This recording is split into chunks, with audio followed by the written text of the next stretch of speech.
Hola, ¿qué tal? Muy buenas tardes. Los saluda Pilar Quintanilla como cada martes en su programa de Vía Orgánica Radio.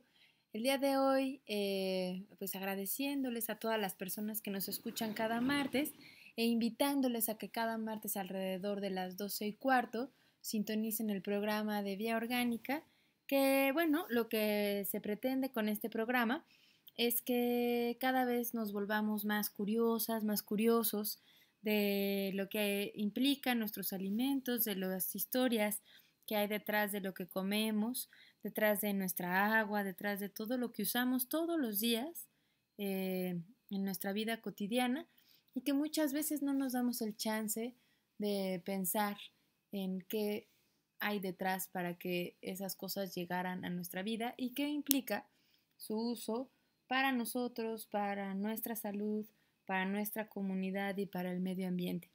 Esta tarea de Vía Orgánica se hace a través de varios brazos. Uno es este programa de radio que forma parte de la parte educativa de Vía Orgánica, en la que también pueden ustedes leer algunos artículos y noticias en la página de Vía Orgánica. Y también en el Facebook de Vía Orgánica les invitamos a que lo visiten y a que estén ahí al pendiente de algunas noticias e información que vamos compartiendo. Y también en esta parte educativa tenemos talleres todos los jueves a las 4 de la tarde de forma gratuita en la parte de arriba de la tienda y el restaurante que se encuentran en la calle Margarito Ledesma, número 2, en la colonia Guadalupe. Y en este espacio, que es la tienda y el restaurante, es otra de las formas también en las que Vía Orgánica pretende pues que cada vez tengamos más contacto con estos alimentos diversos, contacto otra vez con alimentos locales, con alimentos que han sido producidos con amor desde la semilla hasta que llegan a nuestro plato y que esa sea también una forma de aprender por medio de los sentidos en los que también vemos, olemos, probamos estos alimentos que sí son diferentes y que vale la pena que formen parte de nuestra vida diaria. Y entonces esa está la tienda y el restaurante todos los días abierta. Yo les invito a que lo conozcan, a que ya que estén ahí, pues se den la vuelta, conozcan, pregunten, lean etiquetas y se enteren de dónde vienen esos productos que están ahí en la tienda y en el restaurante. Y subiendo las escaleras, además del salón que van a encontrar donde se ofrecen los talleres, también está el huerto urbano, que es un lugar que pretendemos sea una inspiración para que cada vez más gente empiece este tipo de espacios en sus casas, en donde con que dé un poco de luz y estemos cuidando las plantas, que tengamos un espacio verde, no importa por más pequeño que sea, pero que tengamos alguna macetita y si tenemos oportunidad de tenerlo en la azotea, pues adelante. Entonces, invitarles a tener estos espacios verdes en la ciudad y a los que tienen todavía sus tierras en campo, pues saber que tienen un súper tesoro y que si esas tierras han sido abandonadas, pues que sepan que se pueden regenerar, que pueden volver a producir, que claro que requiere tiempo, pero que es ahí donde se puede, pues la verdad es que es una fuente de vida. Entonces, invitarles a todas las personas que podamos a producir, por más poquito que sea nuestro alimento y si se puede en más cantidad, pues qué maravilla. Y pensando en nuestros suelos y en esta posibilidad de regenerarlos y de tener con vida, pues está el rancho de Vía Orgánica, que está ahí en rumbo a Jalpa, en la comunidad del Membrillo. Este rancho es educativo, este rancho vive de las experiencias de la gente, de los conocimientos ancestrales, la sabiduría que se ha heredado para cuidar la tierra, para cuidar las semillas, para conocer mejor nuestro alimento y la diversidad. Y entonces les hago la invitación a que conozcan este rancho. Se puede visitar todos los días del año. Lo pueden visitar grupos de familias, grupos de amigos, grupos de escuelas. Quienes quieran conocer el rancho de Vía Orgánica se vale. Lo único que tienen que hacer es avisarnos que quieren llegar a conocerlo y nos pueden avisar directamente en la tienda y en el restaurante o escribiendo a rancho@viaorgánica.org y mis compañeras y compañeros con mucho gusto les van a organizar un recorrido para ustedes. Aprovechen este tiempo, estas semanitas en las que a lo mejor están pensando qué hacemos, algo cerca, pero tengo a los niños en la casa, pues el rancho de Vía Orgánica es una posibilidad para, para volver a tomar contacto con nuestros alimentos, con nuestra tierra. Así que invitadas, invitados a visitar el rancho los jueves, los sábados. Hay recorridos en bicicleta. Entonces también quienes estén interesados en estos recorridos, contáctenos ahí directamente en la tienda y en el restaurante, o escriban a laura@viaorgánica.org y preguntando sobre estos recorridos. Y bueno, pues les invitamos a seguir, a formar parte de esta comunidad que queremos formar con Vía Orgánica. Y pues el día de hoy, fíjense que tuve el chance de platicar con una persona. Estuvo muy interesante la entrevista, estuvo muy interesante el tema. Platicamos de los humedales y platicamos de qué son los humedales, su importancia en la naturaleza y la posibilidad de replicar lo que hacen naturalmente los humedales para pues este trabajo que hacen de limpiar el agua, replicarlo en nuestras casas y en algunos vecindarios, en hoteles, en la industria. Esta plática que tuve fue con José Luis Tavera, José Luis García Tavera, quien es doctor en ciencias marinas y maestro en ciencias con especialidad en toxicología. Él es ingeniero en ecología como formación profesional, tiene experiencia académica y de investigación en ecotoxicología acuática, respuestas de adaptación de organismos a entornos degradados, diseño y optimización de humedales artificiales para la restauración ambiental y la bioremediación y restauración de suelos. Y él nos comparte a que gracias a que ha vivido y visitado varios lugares, ha conocido innumerables lugares, por lo que ha aprendido a valorar la diversidad ecológica y cultural de nuestro planeta. Y también ha aprendido a disfrutar y al mismo tiempo sufrir de nuestra interacción como humanos y como habitantes de un complejo paraíso.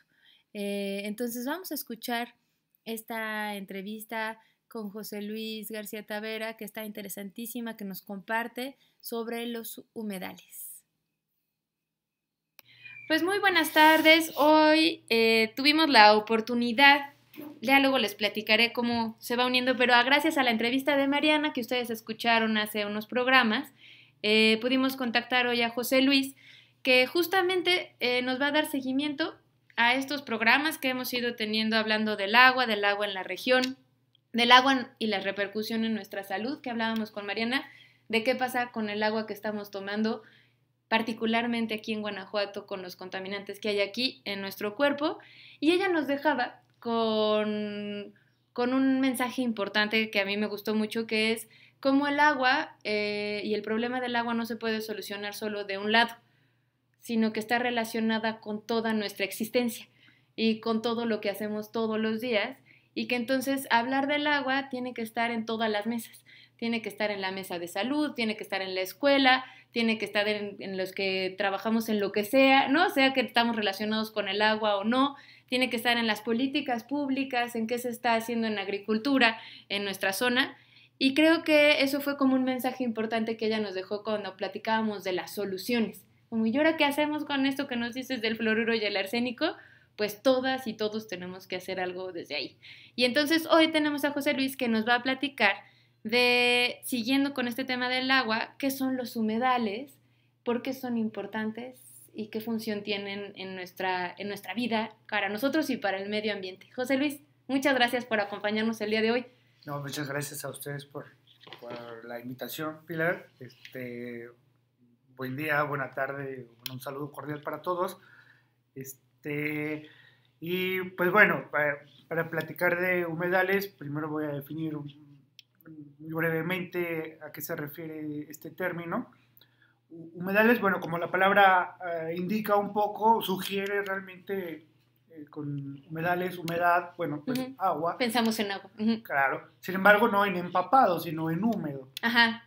No, esto es curioso porque el humedal tiene una característica ecológica muy particular. Es un espacio que no es totalmente acuático, es decir, no está inundado, no está empapado, y pues no es tierra firme, no está seco, no es un ecosistema terrestre, digamos, totalmente. podríamos decir que en términos funcionales, en términos ecológicos, es un ecosistema anfibio. Ajá. No en términos taxonómicos, ¿no? Sí. Que los anfibios son las ranas y las salamandras. Claro, pero no, en este término intermedio. Exacto. Ajá. Ecológicamente hablando, es un ecosistema anfibio. Uh-huh. ¿Por qué? Porque vive en el agua, pero vive también afuera del agua. Sí. Y en esto es bien interesante porque ya en términos un poquito más técnicos, digamos que está en la interfase, es decir, en el límite entre el ecosistema acuático y el ecosistema terrestre.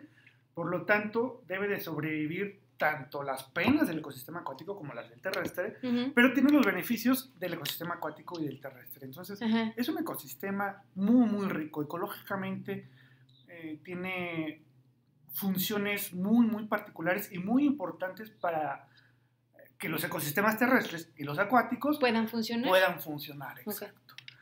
Digamos que lo más fácil para nosotros sería ubicar un humedal con un manglar, por ejemplo, uh-huh. con estas zonas costeras que tienen estos árboles que tienen las raíces en forma de zancos y que están aparentemente sobre el agua, pero bueno, van como muy en realidad están en el suelo, pero uh-huh. el agua les cubre, ¿no? Entonces, con sus raíces ellos permanecen por encima de la superficie y en las raíces hay una diversidad una biodiversidad muy, muy importante, ¿no? Muchísimos bichitos, cangrejos, peces, aves, digamos, con algo de lo más característico del humedal es tanto la planta acuática como las aves acuáticas. Uh-huh. Quienes llegan ahí a alimentarse de sus animales. Y se alimentan justamente de estos bichitos que viven allí, pero cuyo ciclo de vida no necesariamente se desarrolla todo allí. Uh-huh. En el caso del manglar, muchos camarones, por ejemplo, de los que comemos, su fase larval es allí.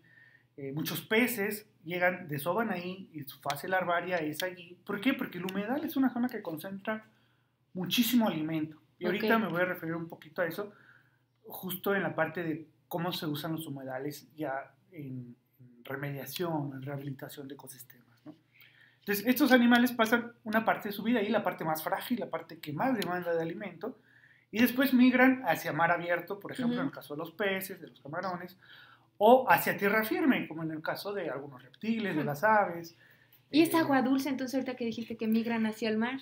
Esta es la particularidad del humedal. El humedal, en el caso del manglar, es agua salobre. Ajá. ¿Esto qué quiere decir? Que de pronto decimos, bueno, entonces ni es dulce ni es salada. Pues digamos que es dulce y es salada. Ajá. Pero a veces es muy, muy salada, a veces es muy, muy dulce. Todo esto va a depender de dónde venga el agua y cuál sea el régimen de mareas allí. Okay. Porque en las lagunas costeras puede ocurrir que la comunicación del mar con la laguna se interrumpa porque uh-huh. baja la marea o porque un río que llega a esa laguna, que llegue con más agua dulce, uh-huh.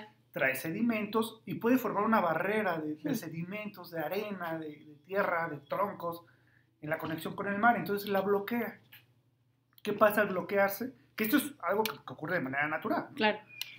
Al bloquearse y no comunicarse ya puede ser que con el río ya tampoco, porque haya bajado, uh-huh. o sea, temporadas secas, y queda aislada esa laguna va a empezar a evaporar el agua. ¿Y qué va a pasar con la sal? Uh-huh. La sal se va a quedar ahí y se va a concentrar a niveles que pueden estar doble, triple, 10 veces encima de la concentración de sal del mar, ¿no? Pero justo esa vida que se desarrolla ahí, eso es lo que necesita en ese momento. Claro, eso no está ocurriendo. La maravilla. Eso ha ocurrido siempre. Miles de años, entonces hay organismos que han aprovechado esas condiciones porque no cualquiera sobrevive. Claro.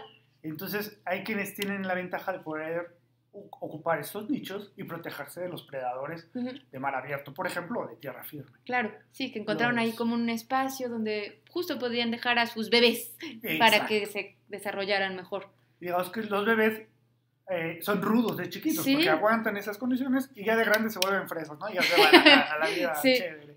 Pero un ejemplo bien particular acá en México, por ejemplo, en la península de Yucatán, son los flamingos. Uh-huh. Los flamingos que son rositas y que andan en estas lagunas costeras. Pues bueno, ellos se alimentan justamente de algunos organismos que viven en estas lagunas hipersalinas uh-huh.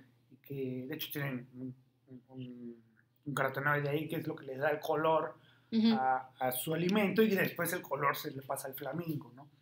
Entonces es un ave que tiene una especialización bien interesante hacia este tipo de ecosistemas, hacia humedales. Porque los hay también en lagunas hipersalinas allá en la zona andina uh-huh. o en África, en donde son lagos al interior del continente que van concentrando muchas sales porque el agua que llega allí pues ha arrastrado sales que disuelve de las montañas, del suelo, de todos lados, durante millones de años, ¿no? Entonces, cuando estos espacios quedaron al interior de los continentes y expuestos a más evaporación que lluvia, pues van concentrando sales al punto de que también se vuelven hipersalinos, ¿no? Claro. El lago de Texcoco, bueno, el ex lago de Texcoco, alguna vez hubo en la Ciudad de México eso, pues es un ejemplo aquí en México de esos lagos. Que también, ¿no?, se concentraron muchas sales. Y bueno, los flamingos no hubo nunca en la Ciudad de México, o bueno, no, al menos en el registro en lo reciente. Que nos toca a nosotros de conocer. Exacto. Pero en otras zonas del planeta pues sí lo sabía, ¿no? Entonces, bueno, esto sí brevemente para tocar un ecosistema, perdón, un ejemplo de estos ecosistemas que creo que podemos familiarizarnos más fácil. Sí, ¿no?, que podemos como entender. ¿Y siempre los humedales están cerca del mar? No, los humedales también están al interior de los continentes y prácticamente podríamos considerar que toda la ribera de un lago, de un arroyo, de un pantano, de una laguna, de una charca, puede ser un humedal. O bueno, sería, en términos ecológicos, un humedal. ¿Por qué? Porque esta ribera, esta zona en donde llega el agua y empieza la tierra, es una zona justamente que combina estas dos características. Puedes tener, como el caso de muchas plantas acuáticas, las raíces permanentemente inundadas, pero tu follaje totalmente expuesto a la atmósfera, ¿no? A diferencia de las plantas meramente acuáticas o subacuáticas, que hacen incluso su fotosíntesis debajo del agua. Y no necesitan raíces porque los nutrientes están ahí. Los toman directamente con sus hojas. A este respecto, podríamos hablar aquí en la zona centro de México que el lago de Xochimilco, el lago de Texcoco, el lago de Cuitzeo en Michoacán, el lago de Chapala, al ser lagos relativamente someros, es decir, no son muy profundos, y tienen fluctuación en su columna, bueno, en su nivel, una fluctuación importante durante el año y entre años también, porque pues, no siempre llueve igual. Esto da oportunidad a que la ribera siempre tenga periodos secos y periodos inundados. Entonces, todo lo que se desarrolle de vida ahí va a tener que ser apto para sobrevivir a un periodo de inundación y después a un periodo de secas. Pero, ¿cuál es el...? Digamos que ¿por qué ha sido tan importante que la vida haya evolucionado ahí? Un punto interesante con los humedales, y que es donde hemos aplicado ya después un poco de ingeniería, bueno, los que andamos en el área ambiental, es que al inundarse el humedal, buena parte de esa agua en exceso es agua de los ríos, por ejemplo, que arrastró una cantidad importante de suelo, de hojas, de bichitos muertos. Es decir, en términos ecológicos estaríamos hablando de nutrientes, porque son ingredientes que necesita la vida para poderse construir. Ahora que los humanos hemos invadido todo, pues también arrastra lo que nosotros tiramos, ¿no? Lo que sale del drenaje de nuestras casas va a los ríos, en temporada de lluvias estos ríos crecen y donde inundan, pues dejan toda la calabacita que hubieran echado ahí, Sin embargo, todo esto es parte de un ciclo, ¿no? Y ciertos elementos que están allí, como el carbono, el nitrógeno, el fósforo, etcétera, en forma de compuestos orgánicos, son realmente, bueno, en términos ecológicos, ingredientes para que se produzca más vida. Claro, si estos están en exceso, buena parte de esta vida van a ser bacterias. Y cambia el equilibrio ahí. Claro, cambia el equilibrio porque... Bueno, ya no hay equilibrio, más bien, ¿verdad? Digamos que para encontrar el equilibrio va a provocar primero un poquito de caos, ¿no? Digamos que este caos va a ser generación de procesos, generación de algún tipo de trabajo en estos procesos, pero que no es aprovechable en las funciones ecológicas o en las funciones biológicas. Y que en cambio se va a poder, para poder encontrar su equilibrio, empezar a tomar cosas de otros estados, de su entorno que puede estar más o menos equilibrado y lo va a desequilibrar. O sea, se hace una cadena. O sea, hace una cadena de desastres, o bueno, de desequilibrios para no ponerle calificativos. Y digamos que este río, si está contaminado y en una charca o en un lago desemboca todo esto, lo que va a provocar es que el lago salga de su equilibrio ecológico al tener un exceso de estos compuestos. Que nosotros los vemos como contaminantes, claro. Pero a nivel ecológico, los que trabajamos en esta área lo vemos De hecho, pues, le llamamos nutrientes porque son, como mencionaba, realmente necesarios para construir vida. Pero el problema es que necesitan primero pasar un proceso de transformación. Es parecido a nuestra digestión. Nosotros ingerimos los alimentos y en nuestro intestino hay microorganismos que se encargan de degradarlos hasta una forma en la que ya son asimilables por nuestro cuerpo. Y depende de qué microorganismos tengamos, que esto lo debe saber muy bien Pilar, es si esos compuestos que se están produciendo por la degradación microbiana son saludables o no. Una buena flora intestinal te va a dar, por supuesto, que la capacidad de asimilar vitaminas, de asimilar los aminoácidos que necesitas. ¿Por qué? Porque los los productos que se generan por estos microorganismos son benéficos. Son los que tú necesitas para tu organismo. Pero cuando hay desequilibrio, otra vez, de que yo tomo muchos antibióticos o que no alimento a esa flora, se afecta a mi salud. Y así también en el ecosistema. Pasa lo mismo en el ecosistema. Si tú no le estás dando en las dosis que es capaz de asimilar el ecosistema, le estás dando sobredosis, digamos, de nutrientes, le estás metiendo además xenobióticos o, venenos, que lo que hacen es hacer que en lugar de tener una gran diversidad de microorganismos, solo tengas a los más resistentes a esos venenos. Y los más resistentes a esos venenos, pues no se van a acabar todo lo que hay ahí. Entonces van a dejar compuestos a medio digerir y muchos de estos compuestos pueden, a su vez, ser tóxicos para muchos otros organismos, ¿no? Y se hace un desequilibrio a los animales y a la vida que llegaba ahí específicamente a crecer. Claro. Las mareas rojas, por ejemplo, que es proliferación de ciertos organismos que generan toxinas, que generan, parte de sus subproductos son tóxicos para la mayoría de los bichos, son parte de estos desequilibrios, ¿no? Se producen muchos de pronto y envenenan buena parte del mar por un exceso de nutrientes que haya llegado por la desembocadura de algún río, ¿no? Pero pasa también en los lagos, ¿no? Los conocemos como florecimientos algales tóxicos, algales de algas. Florecimiento, porque hay una proliferación de repente hay muchos extraordinaria de microalgas, en algunas ocasiones, cianobacterias, que generan ciertas toxinas que hacen que los peces que las ingieran o los peces que estén en contacto con ellas perezcan. ¿Y qué pasa? Luego llega el ave y se come a este pez muerto y puede pasar parte de esa toxina. O el pez ya muerto, a su vez, al descomponerse en el agua, agrega durante la descomposición, como no hay suficientes microorganismos y nadie se lo puede comer, pues echa a perder más el agua, ¿no? Claro. Y todo esto empezó porque nosotros ya le habíamos echado porquería. Exacto. Al agua, ¿no? O sea que ahí hay una de las relaciones de nosotros con los humedales y y con toda la vida, porque esto es un recuerdo a que las acciones que nosotros tenemos, llegan hasta los animales que ni pensamos. Hacia la vida que luego ni imaginamos que estamos afectando con lo que hacemos todos los días. Ahora, ¿qué hace el humedal con esto? Bueno, ahorita estamos hablando del río y del lago, pero no estamos tocando tal cual cuando llega el humedal. El humedal, digamos que cuando los ríos normalmente bajaban con mucho sedimento, con mucho suelo lavado, con mucha hojarasca, con material degradable, biodegradable, lo que ocurrió ecológicamente durante mucho tiempo es que en las riberas se establecieron plantas que eran capaces de retener todo esto que va arrastrando el río y aprovechar esos nutrientes. ¿Qué hace una planta? Digamos, por ejemplo, los ahuehuetes o los álamos, o esos arbolotes que tienen raíces enormes, que lo que hacen es entorpecer el flujo del río para que el río pueda ir sedimentando, dejando todo lo que va arrastrando ahí. Y ya después que tenemos pues un río cada vez más cristalino. Claro.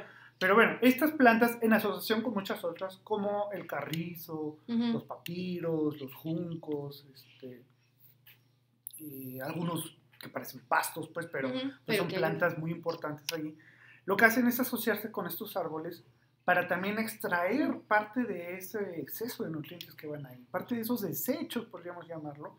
Ellos con las raíces lo detienen y muchos microorganismos se establecen en esa zona. Porque aquí hay alimento, aquí está todo. Y hace lo mismo que hacen nuestras tripas. Sí. Los microorganismos que se establecen en todo esto que están deteniendo las raíces de los árboles, lo descomponen hasta dejar algunos compuestos asimilables por la planta y otros asimilables por peces, por los renacuajos, por aves, por muchísimos invertebrados que hay, bueno, insectos, crustáceos, una gran cantidad de bichitos que hay en el agua cuando está sana. Claro. Y digamos que es como, funciona en este caso como si hubiera sido un intestino y a la vez un riñón. Ajá, porque además filtra. Un intestino en el sentido de que lo que va a hacer es biodisponibilizar, es decir, poner al alcance de cualquier organismo vivo todo lo útil que lleva ese riñón, ¿no? Y un riñón, ¿por qué? Porque no solo retiene lo útil, todo aquello que era tóxico lo va a empezar a depurar. Es decir, algunos compuestos que pueden llegar a envenenar a los peces o a las ranas o a las mismas plantas, al irse reteniendo en este entramado de raíces con una complejidad muy, muy grande de microorganismos, de muchísimo tipo de microorganismos, al llegar a estos tóxicos pueden encontrar algún microorganismo que sí es capaz de degradarlos. Exacto. Wow. No solo es resistente a ellos, sino que lo que va a hacer es que tiene las herramientas, digamos, las enzimas adecuadas para destruir esos compuestos. Wow. Y en ese sentido es como un riñón. ¿Por qué? Porque al destruir, al volver inocuos a estos elementos, sobre todo a los orgánicos, va a hacer que el resto de la corriente del río pues llegue después más, más limpia en términos coloquiales, ¿no? Pero digamos que sana biológicamente, ecológicamente funcional, a donde tenga que ir, al río, al mar, al pantano. Entonces, esto es un humedal como tal. Por eso esta es la parte del humedal. Exacto. Porque el río lleva demasiados nutrientes y estas plantas, si estuvieran en el ecosistema terrestre totalmente, no tendrían acceso a tantos nutrientes. Aunque estarían a salvo de la inundación. Y del efecto mecánico, porque las corrientes pues, son fortísimas también, ¿no? Pero en el agua son resistentes a estos efectos y además pueden aprovechar este exceso de nutrientes.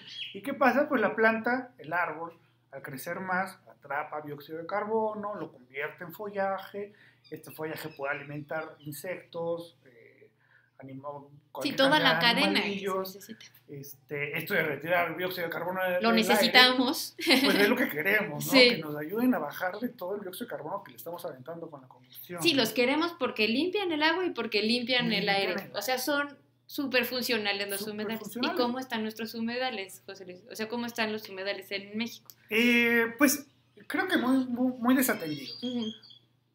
Ahora paso a la parte tecnológica, para no extenderme demasiado, porque luego más loco.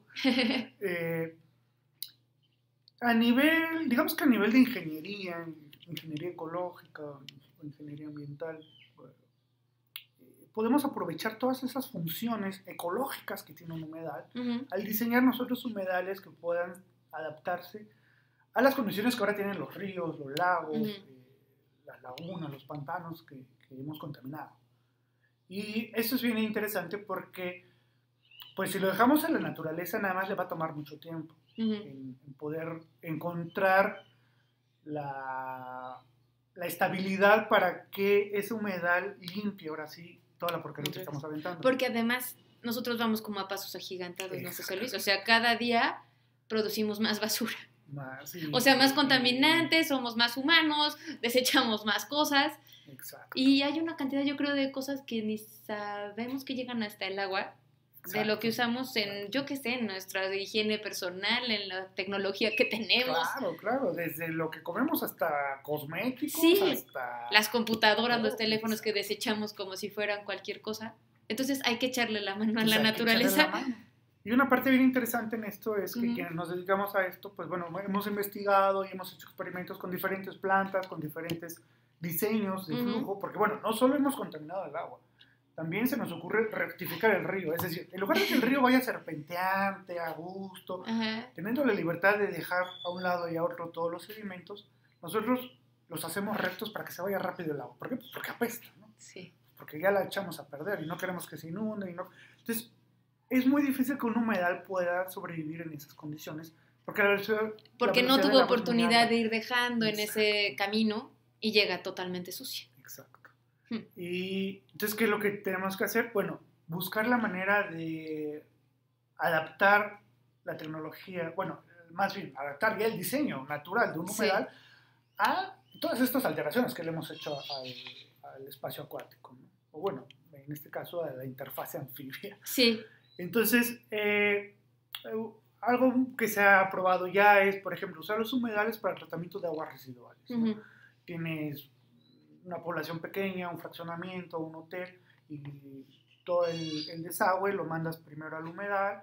A un humedal como artificial, podríamos Artificial, llamar. ya Ajá. diseñado por ti, de Ajá. acuerdo al caudal, bueno, a cuánta agua va, Claro. a cuál es la contaminación típica de ese humedal, a cuál podría ser lo más tóxico que llegara a llevar ese humedal, e incluso a qué especies vegetales pueden adaptarse paisajísticamente al espacio que vas a ocupar. Wow. ¿No? Porque pues la naturaleza es maravillosa, ¿no? Y puedes encontrar de todo tipo de plantas también. Y con ellas puedes armar hasta diseños paisajísticos muy atractivos. O sea que al mismo tiempo que limpias y que ayudas, tienes un espacio bonito, un espacio bello. Y aquí voy a ver de las funciones interesantes de un humedal que a veces se pasan de lado porque decimos, bueno, es para limpiar agua, pero una planta de tratamiento es convencional, de lodos activados, digamos, pues, me la va a limpiar más rápido. Pues es más rápido, pero ¿cuánto consume energía? Genera residuos que son todos esos lodos que no les puedes hacer nada. ¿Y el humedal no? Y el humedal no. El humedal va a retener esto y lo va a pasar a todo el sistema ecológico nuevamente. Porque lo van a aprovechar. Claro. Lo van a aprovechar. Todo ese lodo que te genera una planta de tratamiento, acá en realidad se está sedimentando y se está convirtiendo bueno, una parte en biomasa vegetal, en plantas, otra parte en un sedimento que eventualmente puede formar parte ya después de invertebrados. O de todo esto que nos platicas. Alguien va a decir, ay, mira, esta agua está buena, porque no llegamos a vivir ahí. Exacto. Llegan las aves a tomar el agua, etc. Ahora, hay muchísimas cosas que hay que tomar en cuenta. Si el humedal mantiene un espejo de agua continuamente y lo tiene cerca de una zona poblada, pues te va a empezar a brincar la gente porque va a decir, ahí hay mosquitos. Y por supuesto que va a haber mosquitos, ¿no? Pero si el humedal está en un buen equilibrio, no necesariamente los mosquitos que hay ahí van a ser suficientes como para alterar. ¿No? Y de hecho, en ese sentido, lo que yo he estado trabajando es un humedal que no tenga mosquitos. Porque hay otros diseños de humedales en donde el agua va por abajo, no hay un espejo libre, pero esto no te deja agua disponible para aves, por ejemplo, ni para nadie más, ¿no?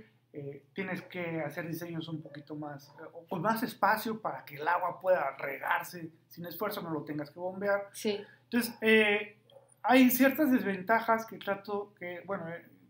yo he tratado de que se puedan salvar con nuevos diseños en donde el agua sí vaya libre, pero a imitación de la naturaleza tenga un periodo seco y un periodo empapado. Claro. Si el agua de 7 días de la semana, un día está si el humedal está un día totalmente seco, no se mueren las plantas, pero ya no sobreviven los mosquitos. Exacto, ayuda.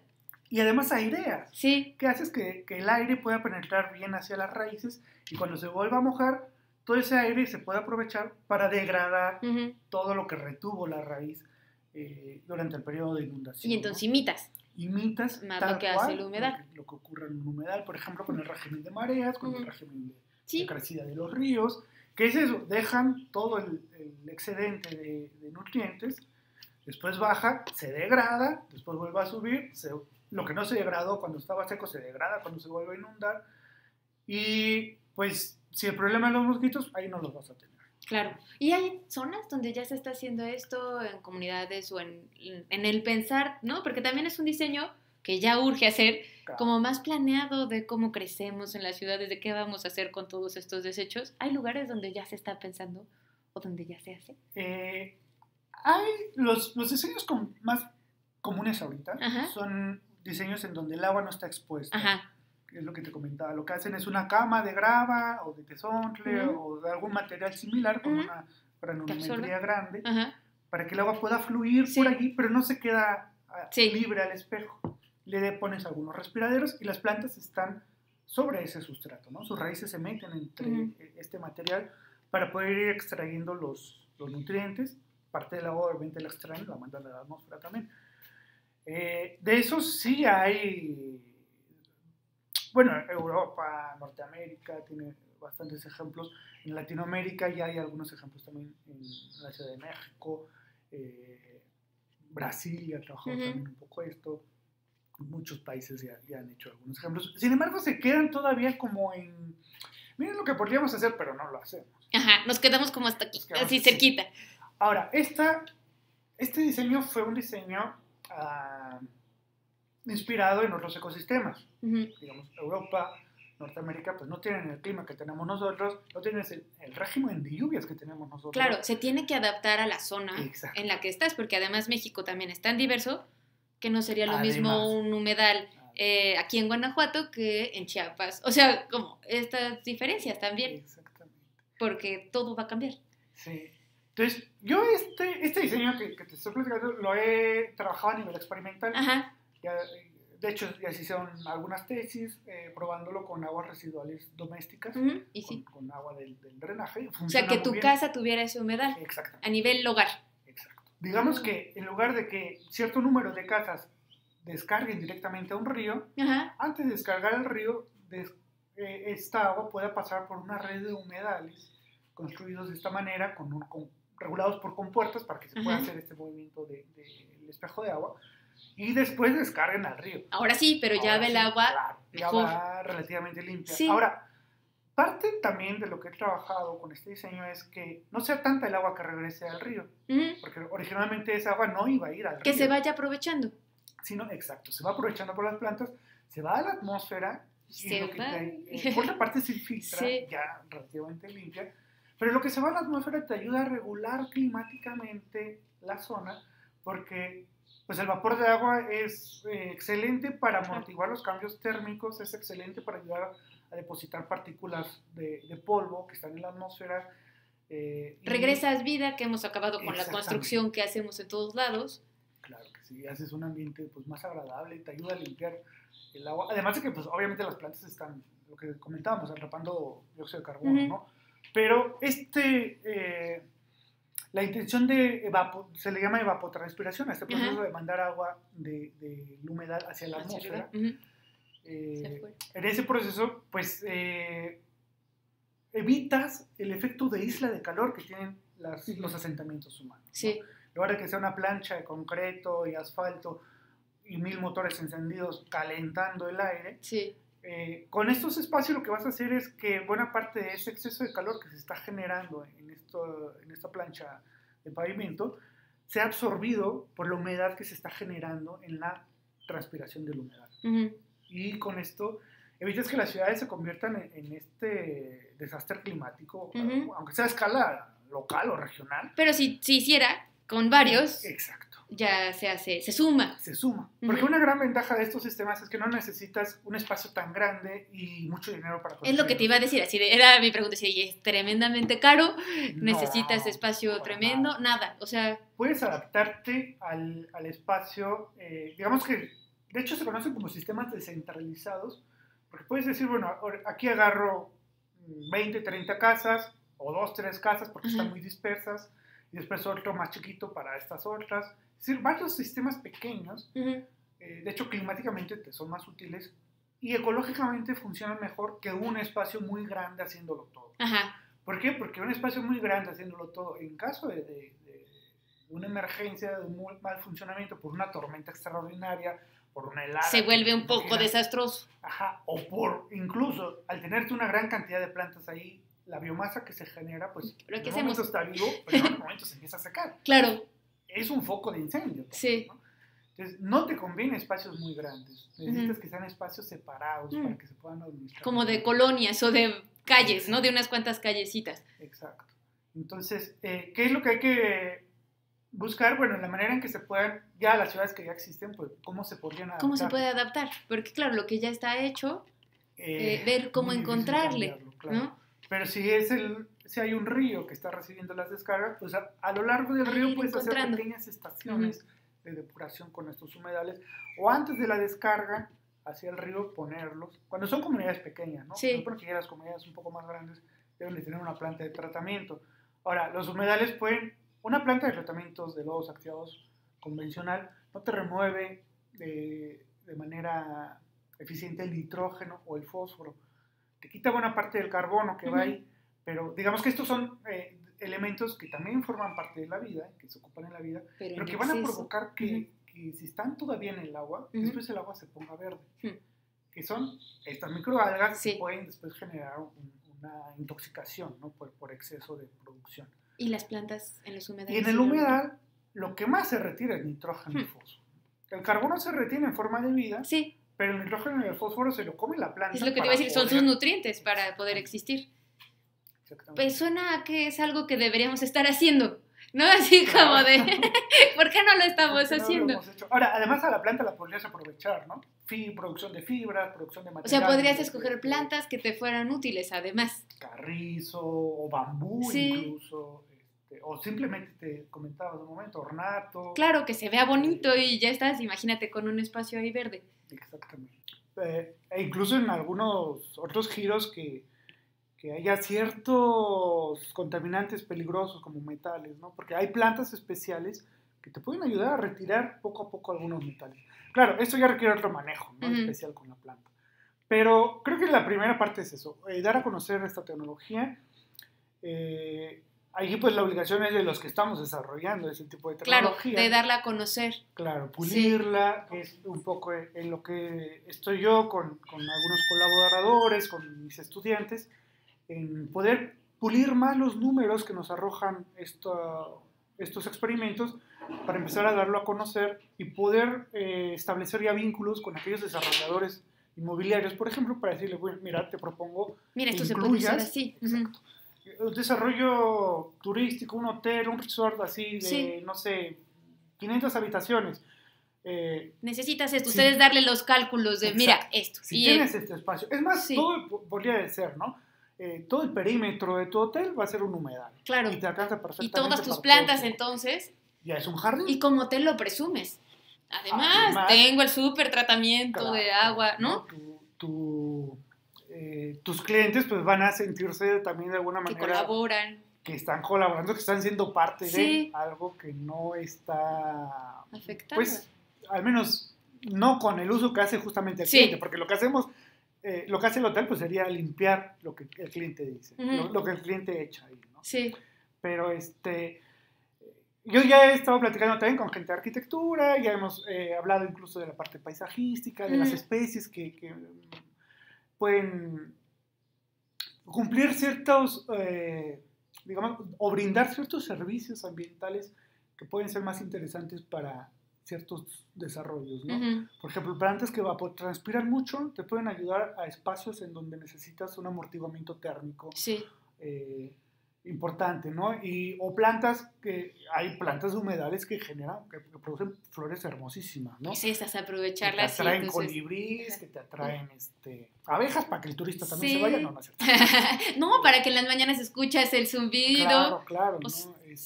Puedes hacer una paleta de verdad de colores muy, muy interesante con los humedales, hablando en términos estéticos, en términos más arquitectónicos, ¿no? Sobre todo porque el agua que generas, al ser agua doméstica, es agua que tiene características relativamente inocuas. Sí. Es fácil de tratar con humedales. Prácticamente que debería ser lo que la naturaleza hace. Ajá. Ya lo hace la naturaleza, no la hemos dejado hacerlo porque pues, le estamos echando demasiado. Cortamos cualquier planta que vemos, pero si lo retomamos, no es mucho trabajo, ¿no? Y con la industria también se puede. Son otras plantas específicas o otro tipo de humedal, porque son diferentes los desechos. Claro. Y aún ahí se pueden usar plantas bonitas, pero puedes usar plantas que son, a lo mejor no muy bonitas, pero son bastante agresivas en su manera de retirar nutrientes del porque es lo que necesitas ahí. Exacto. Que son plantas que tienen, podríamos decir, características como de plaga, porque crecen como locas. Pues eso es lo que queremos ahí. Sí, de esas queremos. Que crezcan desenfrenadamente y se acaben todos los nutrientes que van en el agua para que la limpien rápido, ¿no? El exceso de planta que se produce, después lo puedes, fibra para papel, se puede procesar. O sea, la industria hasta podría pensar, aquí no pierdo, aquí gano porque ahora tengo estas plantas. Claro. Sí. Y por ejemplo, el papiro, que es una planta que tiene una proporción de celulosa aprovechable muy importante. Es una planta que hemos probado y que da un rendimiento tremendo, preciosísimo, ¿no? O sea, no, pues ya mejor me pongo a vender papel. Cambio de giro. Sí, y a escala, incluso a escala local, a escala artesanal, ya hay plantas acuáticas que tradicionalmente se han usado, ¿no? Para hacer petates, para hacer sombreros, para hacer itacates, sillas, para muchísimas cosas, ¿no? Y hasta sirve para, ¿no? Como resurgir estas tradiciones que de repente son olvidadas. Ajá, sí, abandonadas. Digamos, a lo mejor por lo menos pensar en sustituir el plástico en algunos materiales, Sí. digamos, sobre todo para la parte turística, pienso yo que sería Que se haga muy la cadena atractivo. otra vez. Ajá, en lugar de que tengas cosas de plástico en las mesas del restaurante, un tortillero de plástico, bueno, pues que sea mejor con materiales Claro, que son obtenemos de renovables, aquí ¿no? del humedal que tenemos. Exactamente. Ahora, si no quieres aprovecharlos, son perfectamente compostables, Ajá. te dan una proporción excelente de carbono. Si usas, porque bueno, el humedal también requiere cierto mantenimiento. Es lo que te iba a preguntar, y el mantenimiento y el cuidado después ya que lo tienes, sí es un trabajo. Es trabajo, ahorita lo pinté muy bonito, ya todo se hace solo, no, sí, Ajá. cuando es ingeniería, Sí requiere cuando es algo que hicimos nosotros, Claro. necesitamos darle todo el mantenimiento también, Ujú. ¿no? Entonces, cada determinado tiempo hay que hacer una cosecha, digamos, de plantas, hay que podar las plantas, digamos, que cuando tienes, le llamamos confluencia, cuando está más allá del 100% de confluencia, es decir, cuando no cabe una planta más, hay que hacer un aclareo, hay que retirar cierto número de plantas para que pueda seguir creciendo. Claro. Pero también hay que retirar un poco de la raíz, Sí. del tallo que es subacuático, para que también pueda seguirse desarrollando eso. Y al retirar esto, retiras también un poco de sedimentos. Sí. Todo esto, los sedimentos ya están, digamos que, en un proceso de composteo muy eficiente. Sí. Muy interesante porque todos los compuestos que salgan de ella son compuestos que una vez que estén en contacto con el aire, en un sistema de composteo aeróbico bien llevado, rapidísimo te sale la composta. Y si a eso le nutres los tallos, las raíces y las hojas del humedal, Ajá. si no las quieres usar, rapidísimo, ¿no? Uh-huh. Y bueno, interesados en composta, pues cualquiera que tiene producción orgánica, claro, ¿no? Sí. Si también procuramos que el consumidor vaya prefiriendo productos orgánicos, que los productores cada vez se inclinen más a utilizar sustratos biológicos en lugar de sustratos sintéticos, sí. Pues todo el mundo va a estar esperando que haya ese mantenimiento, ¿no? Van a decir, sí, claro. Gracias, ya es el momento de tener esa composta. Exacto. Entonces, puedes hacer, bueno, sería cuestión de hacer una muy buena logística en empresas que se dediquen al mantenimiento de los humedales, que puedan tener además la cadena para que todo lo que se retira durante el mantenimiento tenga un buen fin, por ejemplo, en el caso de un composteo. Claro. ¿no? Hay que hacer análisis, por supuesto, de que no haya compuestos tóxicos todavía, y metales sobre todo. Sí. Por eso insisto en que las áreas urbanas, las descargas domésticas son ideales, porque pues ahí es ahí un buen comienzo. No vamos a tener estos problemas, ¿no? Pero ni con las cosas que usamos diariamente, José Luis. La mayoría de los compuestos orgánicos que usamos, de hecho, algunas de las pruebas que estuvimos haciendo durante la investigación era orientado a antibióticos. ¿Por qué? Porque los antibióticos vemos que en la planta de tratamiento convencional no se destruyen. Es muy poco el tiempo que tienen los microorganismos de la planta de tratamiento convencional para metabolizar todo lo que va ahí. Entonces, ciertos compuestos pasan libres. Entonces, en el agua de descarga van los antibióticos, ¿no? Y lo peor es que muchos de los microorganismos que estén allí, pues a lo mejor, como no lo pueden metabolizar, se tienen que ser resistentes a él, ¿no? Entonces resulta que los microorganismos que se están produciendo ahí son microorganismos resistentes también a antibióticos. Sí. La resistencia a antibióticos, bueno, eso es otro rollo, pero se puede transmitir genéticamente de manera horizontal entre microorganismos y acabar en una granja o con nosotros, ¿no? Sí. Entonces, en el humedal, el tiempo que tarda el agua en contacto con las raíces y los microorganismos es lo suficientemente largo como para destruir si no totalmente, sí al menos quitarle la actividad a muchos compuestos orgánicos. Desde fármacos, cosméticos, digo, por mencionar ahorita los que me vienen a la mente de los más complejos que podrían estarse usando en casa de habitación, ¿no? Sí. O en servicios, en hotel, restaurante, etc. ¿no? Se destruyen, afortunadamente. Y te digo, tal vez no del todo. Pero sí la suficiente para no lastimar. Lo que quede ya no tiene la forma de antibiótico, ya no tiene actividad de antibiótico. ¿no? Entonces, lo interesante aquí sería hacer un poquito más de estudios respecto a qué composición de los compuestos originales peligrosos que queremos garantizar que se eliminen, cómo van en diferentes procesos durante el desarrollo del humedal, de su proceso de depuración. ¿no? Sí.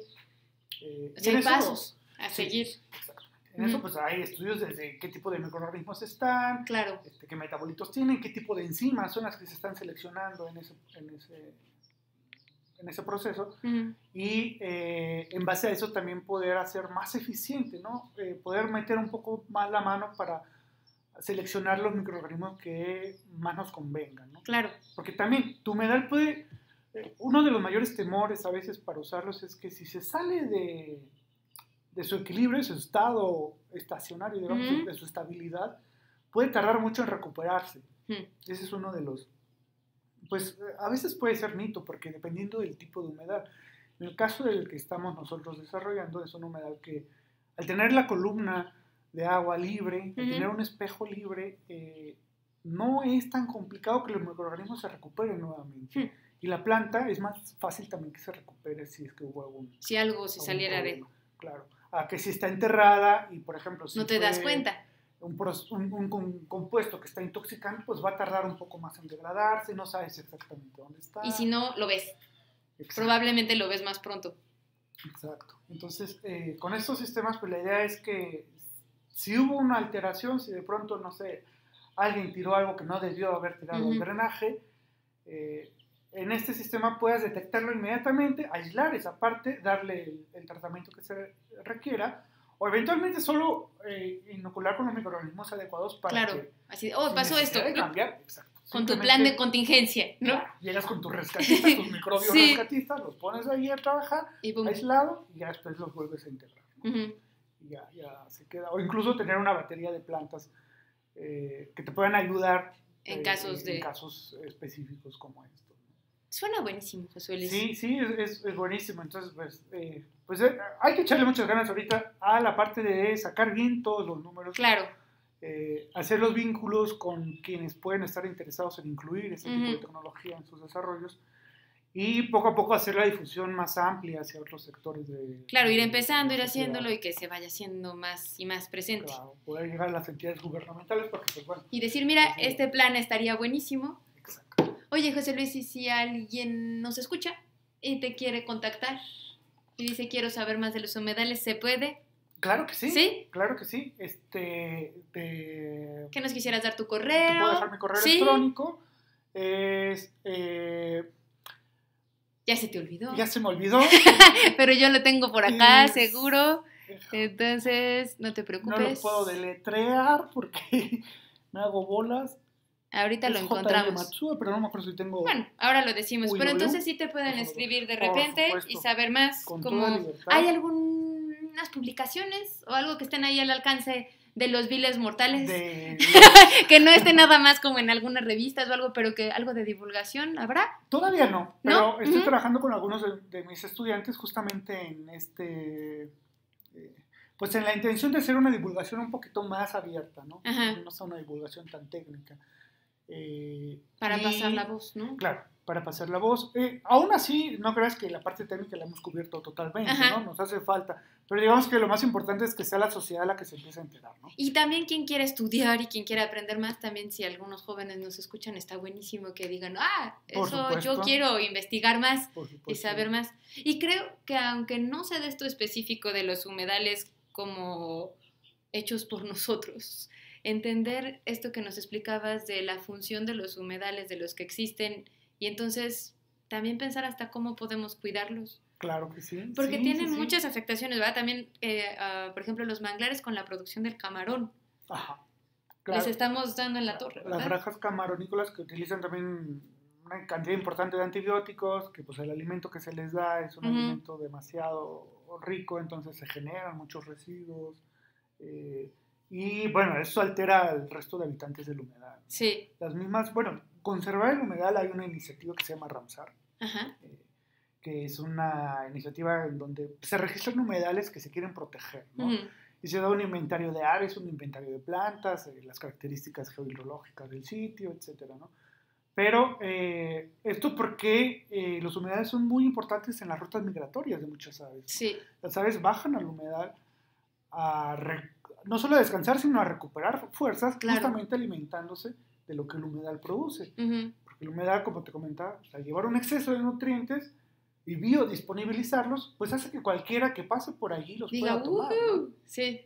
esto se llama como, ecológicamente es como una exportación Sí. de biomasa, ¿no? Porque pasa el ave, come Sí. ahí, pero ella no vive ahí, Sí. ella se va a otro Ajá. lado. Entonces se está llevando, indirectamente se está llevando también Sí. todo eso que alguna vez fue exceso de nutrientes o contaminación, ¿no? Sí. Claro, hay que garantizar que se lo lleve bien, ¿no? Que no le vaya a hacer Eso es daño. lo importante, que no se haga esta cadena de De intoxicación. intoxicaciones, porque es lo que ocurría con el DDT, por ejemplo, ¿no? Ujú. Se intoxicaban en un lado de DDT, llegaban a morirse a otro y le echaban la culpa donde se moría, pero no, se había En realidad es la intoxicado. cadena de Exacto. dónde se alimentó, qué pasó. Exacto. ¿Y entonces cómo se llama la página? La La de los humedales de esta organización que está haciendo como Ramsar se llama, ¿Ramsar? es el nombre de una ciudad allá del Asia Menor. Ajá.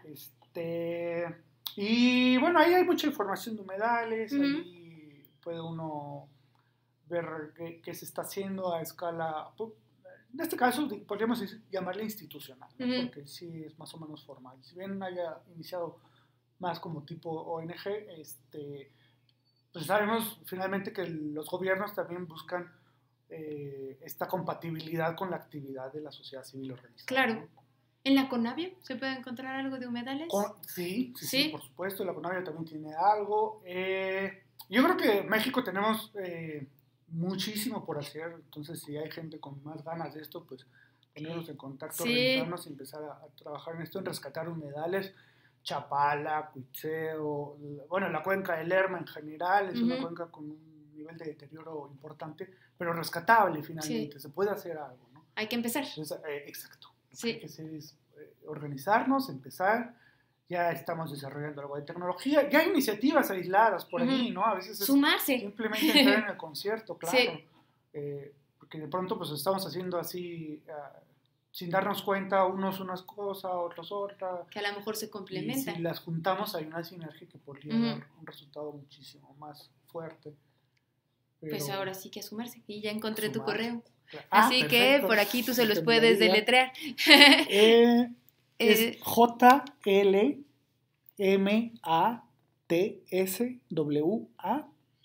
jlmatswa@gmail.com. Muy bien, y de todas maneras yo ahí lo escribo por ahí para que quede, JL porque yo Matsua. creo que es importante, pues que si alguien nos escucha y se entusiasma en seguir con el tema, Por que se supuesto, ponga en contacto contigo. por supuesto. Yo lo trabajé a nivel de investigación con tesistas de licenciatura. Ya salieron 4 tesis por lo menos. La última que se hizo ya fue con números finos de cuánto se está removiendo de nitrógeno, cuánto de fósforo. Pero nos hace falta un poco más de estudios para desarrollar la tecnología en más áreas, ¿no? Sí. Con más especies, con más tipos de agua, con otras condiciones climáticas. Esto se hizo en la Ciudad de México, en la zona poniente, en la zona alta de la Ciudad de México, pero como comentabas hace un momento, no va a ser lo mismo si es Chiapas, no va a ser lo mismo si es la zona costera en Veracruz. Sí, somos tan diversos. Y qué maravilla que somos tan diversos que las soluciones también tienen que ser diversas. Claro, hay que escoger la planta, hay que conocer el régimen hídrico de la zona, cuánto se va a perder hacia la atmósfera, o cuánto nos puede llegar también a alterar por la lluvia, porque finalmente es agua extra. Entonces hay que hacer una serie de detalles ahí para afinarlo y poder tener ya ahora sí, digamos, como una propuesta piloto de esta tecnología más formal. Porque ahorita pues la podemos desarrollar, pero tenemos que formalizarla. Sí, para de veras llegar y decir, esto es lo que se puede hacer. Claro. Ay, gracias, José Luis. No, hombre, gracias. Yo aprendí un chorro, así que espero que la gente que nos escuchó también, y que eso, que quedes como, yo creo que la parte de la misión del programa es que nos quedemos curiosos de, a ver, yo quiero entender más cómo funciona y que nos informemos más. Sí. Y pues bueno, gracias por la paciencia de escucharme, el tiempo. No, gracias a ti, y que sea la primera de muchas veces. Que ya llegues y nos cuentes qué pasó en lo que hemos platicado antes del programa de radio con tu parcela, ¿no? Saber en qué va avanzando también esta investigación y si de repente ya surge algo en lo que, mira, sí, ya tenemos más números y ya está la propuesta, pues bienvenidísimo. Sí, igual pronto pueda tener una página de internet en donde se pueda acceder un poco más de información de este tipo y contactarnos también con más gente. Claro. Y sí, un placer será volver a estar aquí. Pues muchas gracias, José Luis. Gracias a ti y gracias al auditorio.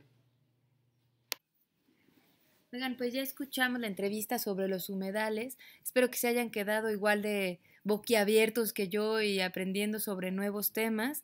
Y pues eso, admirados de lo que hace la naturaleza para mantenerse en equilibrio y saber que nosotros participamos en que este reajuste forzado que está teniendo con todos estos desechos con los que participamos desde donde sea que vivimos y pensar cómo podemos participar con nuestro granito de arena para que la tarea de estos humedales vuelva a estar presente para cuidarlos, mantenerlos y también pues estar más al pendiente de entender más cómo funcionan nuestro mundo, más curiosos de esta maravilla y que a mí no me deja de asombrar el cómo funciona la naturaleza y la posibilidad también pues de esto que nos compartía José Luis de replicar este funcionamiento de los humedales a nivel hogar, a nivel hotel, a nivel industria.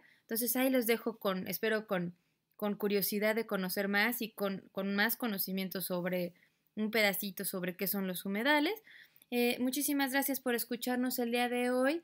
Este jueves es de esos pocos jueves en los que no hay taller, pero por ser jueves santo no tendremos taller esta semana, pero a partir de la próxima ya retomamos nuestro ritmo con los talleres gratuitos, así que los esperamos para el próximo taller de la próxima semana, pero este jueves no habrá taller.